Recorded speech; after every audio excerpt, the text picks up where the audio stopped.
बताओ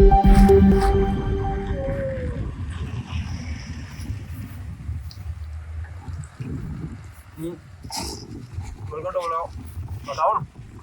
58 हम लोग को अभी लंच नहीं मिला तो भूजा खा रहे हैं। अब भूजे का डब्बा जो है जेरी के हाथ में है और जेरी उसको अपने गिरफ्त में रखा हुआ है। बोला है कि ये मुट्ठी मुट्ठी आप लोग को हाथ में दिया जाएगा और डब्बा किसी के हाथ में नहीं जाएगा ना। हाँ लेकिन जेरी ने तो कुछ बोला ही नहीं। जेरी ने तो कुछ बोला ही नहीं। मुंह देखो उसका। एक्सप्रेशन तो यही। बताओ क्या किया कल ब्लॉग क्यों नहीं आया? कल जगह नहीं मिली कहीं। क्या ब्लॉग शूट करने गए? हाँ जगह चाहिए तुमको? अरे ऐसे सड़क के किनारे अभी देखिए जैसे हाईवे के किनारे एक दो बार हम लोगों ने किया है ना। मैंने ब्लॉग शूट करना है कि बड़ा निवेदन करना है किसी से कि तुमको जगह चाहिए? हल्ला आ जाता है यार। अब ब्रेकफास्ट के टाइम पे कर लेते थे वहाँ किसी गार्डन लॉन वॉन में। तो वहाँ ये हुआ कि चला चली की मची तो जल्दी जल्दी भागना हुआ तो इसलिए नहीं हुआ। और अभी देखिए मिला है यहाँ पे नलकूप के किनारे जगह जहाँ से ज्यादा शोर भी नहीं होगा और ब्रेकफास्ट हम लोग टाइम पे करके निकल आए हैं। कुछ लोग नहीं भी करके आए हैं तो नहीं कर गया यहाँ शूट कर रहे नहीं किया तुम तो नहीं किया? रुको रुको इसका एक्सप्रेशंस रिकॉर्ड करने दो। नहीं किया? हाँ नहीं मैंने किया है। किया तो क्यों बोला नहीं किया? अच्छा किया था तो झूठ बोला। ब्रेकफास्ट में मैंने आज अनसुनी गालियां खाई है। गालियां? कौन? जिसने ये तुमको मेरे टीममेट को गालियां? हट कैसे निकाली? कौन अब शब्दों का प्रयोग करता है संस्कारी भवन? कुछ लोग नहीं नहीं आयुष के बारे में ऐसी बात नहीं कर। आयुष गाली मैं सिद्धांत जी के बारे में ऐसी बात नहीं करता। अब मेरा कैमरा छीन ले गया तो मैं क्या करता। अच्छा लोगों का सस्पेंस तोड़ते हैं। होता क्या है रोज सुबह आपको बताते हैं सुबह कैसी होती है। मेरा बॉडी क्लॉक जो है वो 6 साढ़े 6 के बीच में सेट है। मैं काम करते करते कुछ भी करते करते रात में 1 बजे भी सोऊं या रात को 9 बजे भी सो गया, मैं सुबह 6:30 बजे उठता ही हूँ। 9 बजे सोना तो मुनासिब है नहीं। फील्ड में गए ये किया वो मेल किया इसको ये दिया दुनिया भर करते करते 6:30 बजे उठ जाते हैं। फिर एक ये तो रिकॉर्डेड सत्य है कि आयुष ने अपने फ़ोन का अलार्म ऑफ कर दिया और अलार्म ऑफ करते करते उसने ये कहा था जब उठना मुझे मेरे सामने ऑफ किया मुझे बोला है कि मुझे उठना ही आपके फ़ोन से है तो मैं अलार्म क्यों लगा क्या कह देंगे सर बता बोले। हाँ अब होता ये था कि 7:30 का अलार्म है और 7:15 पे आ जाता था आपका फोन। और बड़ी कैसे हो? ये होता था बड़ी बिस्तर में। तो लेकिन अभी कुछ दिनों से मेरी भी नींद पूरी हो जाती है तो मैं भी 7-8 बजे उठ जाता हूँ। तो मैं फिर 7 बजे फ़ोन करता हूँ तुमको तो अक्सर तुम उठे हुए मिलते हो मुझे। हाँ गाने वाने सुनता हूँ रोज सुबह 1 घंटे बढ़िया गाने सुनता हूँ चिल मारता हूँ। तो इनके उठ जाते हैं और इन्होंने अलार्म लगाना बंद कर दिया है और इनको उठाए मैं उठने के लगभग आधे घंटे 45 मतलब उठ गया फिर सो रहा हूँ उठा पानी पिया सब किया फिर इनको उठाता हूँ। फ़ोन हाथ नहीं लगाते हैं तो अगर फ़ोन नहीं छूते कुछ देर क्योंकि अजीब सा रात में सोते थे फ़ोन रखो यूज़ करो उठते हुए फ़ोन करो एंग्जाइटी से हो जाती है। हाँ ये सब नहीं करना तो हाँ क्योंकि मैं रात में एक नियम बना लिया मैंने कि मतलब मैंने टूर पे भी वो नियम मान लिया कि हम लोग किताब जब लेने गए थे तो सोने के पहले हाथ में किताब रहती है भले ही 5 मिनट के लिए सही लेकिन किताब रहती है। मस्त नींद आती किताब पढ़ भले आधे घंटे के लिए सही 5 मिनट के लिए 1 घंटा लेकिन किताब थोड़ी देर 5 मिनट पढ़ लिया बस दिमाग थोड़ा रिलैक्स रहता है। फ़ोन से वो लाइट हो जाएगी फ़ोन की उसको सुबह भी लोग कहते हैं कि उठते ही से फोन नहीं उठाना हाँ चाहिए। सुबह उठते हैं तो हम थोड़ा सा हल्का सा मेडिटेट वगैरह किए नियम तो हम भी बनाए थे फोन नहीं उठाना लेकिन शुरुआत ही फोन से फिर इनको फ़ोन किया जाता है और जो उठाते हैं बोलते हैं मैंने बोला हाँ बड़ी क्या चल बोला कि सही है उठ गए तो बोलता है कि हाँ मैंने बोला कि जेरी उठ गया जेरी को बस उठा रहा ये बोला जेरी को बस उठा रहा हूँ कार्य प्रगति करूँ। और फिर एक काम शुरू होता है फिर जेरी को उठाने का। फिर जेरी को पहले आयुष उठाता है फिर मैं आयुष से थोड़ी बात पूछता हूँ जेरी उठा कि नहीं। हाँ और फिर मैं जेरी को फ़ोन करता हूँ। आयुष बताता कि मैं बाथरूम में हूँ जेरी को आवाज़ दे दी है वो उठा तो नहीं है क्या मैं उठ के उसको चलाने लगूंगा ये उठाए नहीं तो मैं क्या उसको उठा के चला दूँ बिस्तर से ऐसे उठ जाओ बाबू ऐसे करके इस पर जेरी का वर्जन आएगा बताओ। पूरे हाथ फैला के बोला। अभी इन्होंने कहा कि क्या नाम है, सोने से पहले और सोने के बाद आपकी आंखों के आगे किताब होनी चाहिए। क्या आप ये बात मुझसे कह सकते हैं? आंखों में आंखें डाल क्या चश्मा उतार दिया, चश्मा उतार। सोने के पहले और सोने के बाद किताब में हाथों में किताब होनी चाहिए, कह दिया लोग, उसमें क्या था?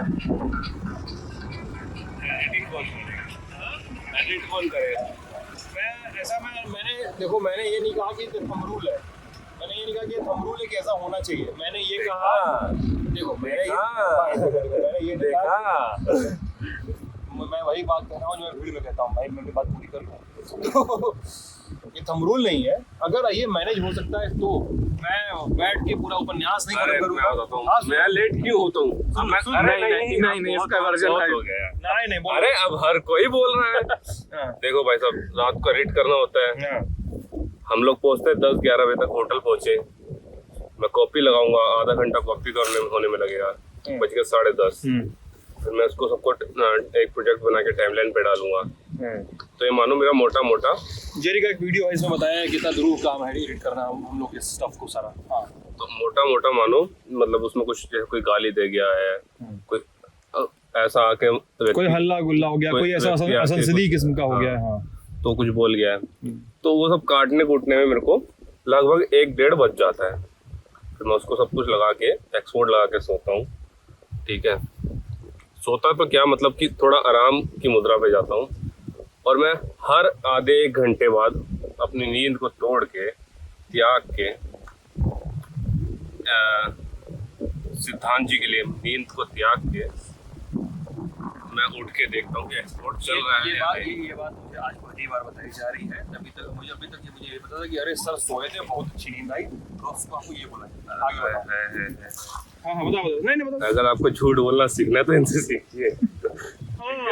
अच्छा जी। क्यों आई हुई? मैं मेरी कभी बीच में नींद टूटती है, और मैं जब भी टूटती है तो अरे जेरी की ऑलरेडी टूटी हुई है, ऐसा रहता है मेरा। इधर दो बोले क्या? इधर दो। मतलब ये बोलना है कि मेरी नींद टूटती है, देखता रहता हूँ कि सिद्धांत जी का काम हुआ कि नहीं, और ये बोला कि मेरी जब नींद टूटती है देखता हूँ जी की नींद टूटी रहती है। हाँ, मतलब ये बीच में इसको चेक करना होता है ना कि फाइल। तुम दोनों कितने बड़े झूठे हो, मतलब मिलके तुम दोनों जो टीमिंग करके गाड़ी की पिछली सीट पे बैठ के टीमिंग किए हो, और उसके कहे हो कि आज के व्लॉग में इनको झूठा साबित करेंगे। साफ पता चल रहा है कि ये बोला है कि मेरी टूटती है, ये बोला है कि ये मेरी टूटती है उसकी टूटी रहती है। सच बताओ यार, सच में यार कौन मानेगा इस बात को? कितना झूठ बोल रहे हो? मैं सच बता रहा हूँ, जब भी मेरी नींद खुलती है तो सामने लैपटॉप की स्क्रीन खुली रहती है, और ऐसे कभी जेरी की आंखें भी खुली रहती है। लैपटॉप की स्क्रीन खुली रहती है, जेरी की आंखें भी खुली रहती है, और संयोग से उस समय तुम्हारी भी आंखें खुली रहती हैं। हाँ, मेरी तो कभी, क्योंकि मेरी तो हमेशा नींद पूरी हो जाती है, अपन तो अपने आगे कंबल में घुस के सो जाते हैं, लेकिन जेरी की थोड़ी सी। तो चलिए बताइए। तो मेरा एक्सपोर्ट हो जाता है लगभग 4-5 बजे करीब, और फिर मैं क्या करता हूँ कि इंटरनेट थोड़ा कमजोर मिलता है कई बार हमें, मैं क्या करता हूँ रात में ही एक्सपोर्ट लगा देता हूँ उसको, सुबह ही। मतलब तुम फाइनल वो वीडियो तैयार कर देते हो जो चढ़ना है यूट्यूब और बाकी सब जगह पे, और मैं उसको ऑफिस भेजना होता है मुझे, तो मैं उसको अपलोडिंग पे लगा देता हूँ सुबह ही, और फिर मैं अपलोड लगा के बड़ा ही चैन की नींद सोने वाला होता हूँ। अरे बड़ी चैन की नींद सोने जाता हूँ, और 1-1.5 घंटे बाद मुझे पता चलता है कि बेटा सुबह हो गई है। क्या उस फोन से ही पता चलता है? जेरी फोन आ गया। अब ये होता है कि जेरी को मैं उठता हूँ, और वो प्रकरण की इसमें आयुष को बताता है कि आयुष जी को उठा दो, तो आयुष बोलता है कि ठीक है, और मैंने उसको आवाज दे दी कि मैं बिस्तर से उठा के उसे चलाने लगूंगा। आयुष ये बोलता है नहीं, ये दूसरी तीसरी कॉल में होता है, जेरी उठ गया, मैंने कहा हाँ वो थोड़ा सा रिलैक्स कर रहा है, उठा तो था फिर सो गया। हाँ, और मैं कभी भी तुमको याद हो, कभी मैं जेरी को खुद से फोन नहीं करता हूँ शुरुआत में, मैं हमेशा चाहता हूँ कि तुम वहाँ पास में हो उसके, तो तुम एक बार आवाज दे दो उसको, क्योंकि मैं प्यार से उठाता हूँ ना, जेरी में प्यार से उठाता हूँ ना।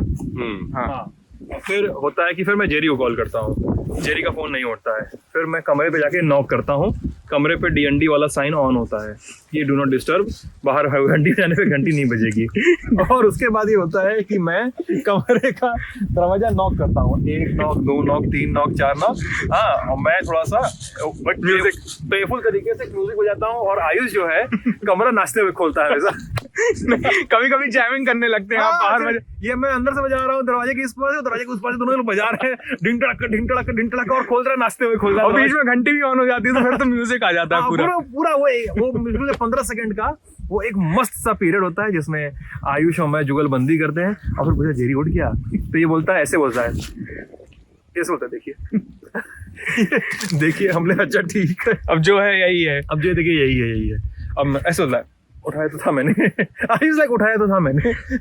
उसके बाद कमरे की लाइटें ऑन की जाती हैं, जेरी से पूछा जाता है, जेरी उठ जाओ, ये है वो है, फिर बोला था कितने देर में चला जाएगा, ये सब बातें होती हैं। तो आज आनंद जिस जगह रुके थे हम लोग, वो बड़ा घटिया होटल था और वहाँ पे इंटरनेट बड़ा ख़राब था, और इंटरनेट ख़राब होने की वजह से हम लोगों को वो नहीं हो पाया, उसमें बड़ी दिक्कत हुई, अपलोड वगैरह जैसी चीज़ों में काफ़ी दिक्कत हुई, और अनफान में चेकआउट हुआ, फील्ड पड़ा हुआ है, we are lagging behind the schedule I guess, कि समय से हम लोगों को पहुँच के तमाम अड्डों के समय से बनारस भी पहुँचना है, दूसरे ज़िले बचे भी हैं, कई सारे महत्वपूर्ण काम भी बचे हैं।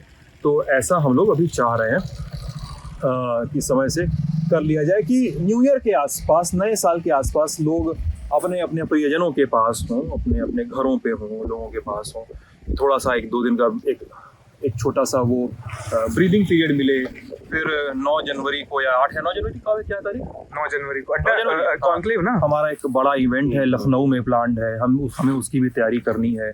उसके बारे में सूचनाएं और तमाम जानकारियां जो हैं वो भी हम आपको मुहैया कराएंगे जल्द से जल्द। तो 8 या 9 अभी फाइनल नहीं है, 8 या 9। हाँ, मतलब मैं इसको कंक्रीट मत मानिए, ये बस मैं बता रहा हूँ कि अभी ऐसा हो सकता है। अरे यार आप लोगों ने मुझे बता दी, मैंने सब लोगों को ऐसे ही बता रहा हूँ, कंफर्म करके। अरे 9 ठीक है, पक्का वो तुम बता रहे हो, लेकिन 8 या 9 जनवरी है तारीख, मुझे भी बहुत अच्छे से याद नहीं आ रहा है, और उसकी रूपरेखा वगैरह मेरे लैपटॉप में कहीं है कि क्या कैसे क्या होना है, तो उसमें सब चीज़ें हैं।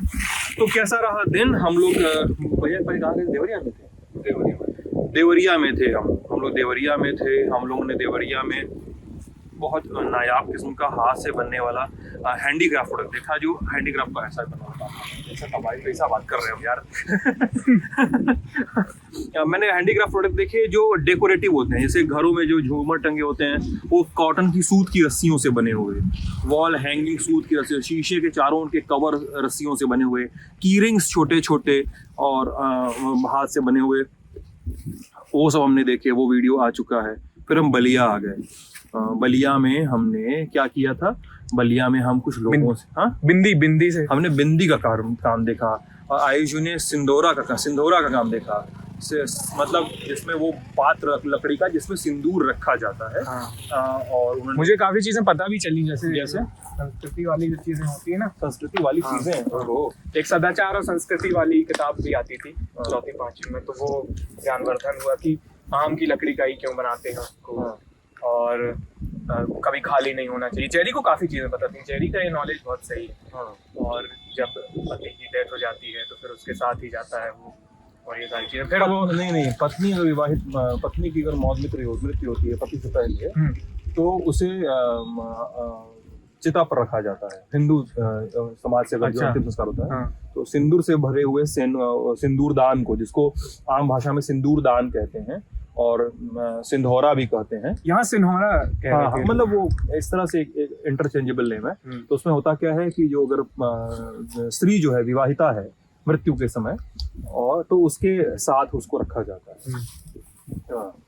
और उसे मतलब काफी उसको याद करना काफी पेनफुल है, तो उसमें उसे पूरा दुल्हन की तरह सजाया भी जाता है, पूरा दुल्हन की तरह सजा के भेजा जाता है उसे, उस पर 36 श्रृंगार, पूरे श्रृंगार किए जाते हैं उसके, पूरा मतलब इतना हृदय विदारक है वो, उसको किसी कल्पना करना। और मुझे अभी भी सोचता हूँ ना, तो मुझे आँख में आंसू आता है। वो एक वो निर्गुण है, आई गवनवा की साथ सुने हो, वो ऐसे है, मतलब अभी तो वो ज्यादातर फागुन में गाया जाता है, गा सकते हैं। हाँ, मैं थोड़ा सा अनस्टेबल हो जाता हूँ उसको याद करते समय। कोई पर्सनल नहीं है, लेकिन वो इतना ज्यादा इंटेंस है, जैसे वो ऐसे है, आई गवनवा की सारी उमर बही मोरी बारी रे, आई गवनवा की सारी, गौने की साड़ी आई है, विदाई के समय जो साड़ी पहनी जाती है वो साड़ी आई है। अभी उम्र मेरी बाकी है और गौने की साड़ी क्या है, वो लाल जोड़ा निर्गुण है। आप इसको विदाई के समय भी सुनिए और विवाहित स्त्री की अंतिम यात्रा में भी सुनिए। साज समाज पिया ले आए और कहरवाचारी, या मेरे साथ समाज लेकर आए हैं, सजाने का सामान पूरा पति करेगा। बभना बेदर्दी अचरा पकड़ी के, जो पंडित आया है सारा काम करवाने, वो हमारी आंचल पकड़ के, बभना बेदर्दी अचरा पकड़ी के, घरवा से देत निकारी रे, घर से निकाल दे रहा है मुझे। तो चार लोग मिलके चार कहार मिल डोलिया उठाओ, अगली लाइन है। मतलब डोली उठाने में भी 4 लोग लगते हैं, अर्थी उठाने के 4 लोग लगते हैं। वो एक जो पूरा निर्गुण का और बैलेंस है जिसमें वो पूरा स्ट्रक्चर है, वो काफी भाव विभोर कर देने वाला है। तो उसमें सिंदूर भी रखा जाता है। सॉरी मैं आपकी बात को कहता नहीं ये तो वो आपने देखा, आपने शूट किया और आयुष जी ने उसको उस पूरे वीडियो के सूत्रधार हैं और उस पूरे वीडियो के दौरान मैं वो बताइए उस पूरे आयुष जी सूत्रधार हैं उस वीडियो के पहले गले तक खाना खाया गया था और छोले भटूरे खाया गया था और उसके ऊपर से आ गया देखिए एक गिलास रायता, मैं जेरी रायता था ना, एक गिलास रायता, और मैं हो गया, मेरा लगा अब हो गया काम, अब टहलेंगे नहीं तो गिरेंगे बुरा। तो भाई जितना देर बंदे ने वीडियो शूट किया 35-40 मिनट, भाई मैं वॉक किया, मैंने 8000 कदम चल गया उतनी देर में। और आखिरी में आके वहाँ वो क्या कर रहे थे आदमी सीरियस होके यहाँ क्लोजिंग देने की कोशिश कर रहा है और ये साइड से हमको डिस्ट्रैक्ट कर रहे हैं, ऐसे वैसे अजीब से इशारे कर रहा है। मेरा ध्यान बार उधर जा रहा था। तो चलिए बलिया में ये सब हुआ। बलिया में हम लोगों से बात की, बलिया में कुछ और, बलिया में एक सड़क है जो नेशनल हाईवे है, एक वीडियो आ रहा है, वो वीडियो आप देखेंगे तो आपको उसको नेशनल हाईवे या गांव के पीछे रोड कहने में एक बार कंफ्यूजन जरूर हो जाएगा ये क्या है। तो वो वीडियो है और भी कुछ चीज़ें हैं, तो वो सब देखिएगा। और अब हम लोग जा रहे हैं मऊ, आजमगढ़, अम्बेडकर नगर और ये सब चीज़ें भी बचे हुए हैं। तो ये इसको निकाल लिया। अच्छा ये ट्रैक्टर में तो ये होगा कि ट्रैक्टर में जो लाउड म्यूजिक बजाते हैं उसमें FIR भी नहीं कर सकते। बोले किस थाने की घटना है उस थाने की, नहीं अब ट्रैक्टर तो उस थाने में है, थाना बदल लेता है ट्रैक्टर। ये भी इसका ट्रैक्टर का ये भी होता है ना, ट्रैक्टर कृषि वाली उसमें आता है, कृषि वाले उसमें कैबिनेट में आता है। तो ऐसे मतलब हाँ कृषि में डीजे भी वो है क्या ऐसे कोई अनुच्छेद में ऐसा कर दिया है क्या कि सब बजाओ, डीजे भी चला दो उसमें। तो चलिए, तो ये हमारा था बलिया वाला पूरा मामला। बलिया के आगे और भी जहान है और भी चीज़ें हैं जहाँ पे हम लोग घूमेंगे, जाएंगे, बतियाएंगे, खाएंगे। और बाटी चोखा बढ़ाया गया है कल इन लोगों द्वारा ना गुरु? हाँ बढ़िया, हमारे एक टीममेट है, हाँ उनके यहाँ बलिया में बाटी चोखा बढ़ाया गया है। और अभी हम लोगों के साहस और ऊर्जा पे निर्भर करता है कि हम लोग फिर से अभी बढ़ाने वाले हैं। कल रात में मैंने खाना नहीं खाया था, इसलिए मैं आज खाऊंगा रोज। धोखा मत देना। बिल्कुल, ये खुद तो खा नहीं रहे थे और वहाँ पे अरे रखिए ये सब कितना मजा आता है ऐसे, है ना। चलिए, शुक्रिया।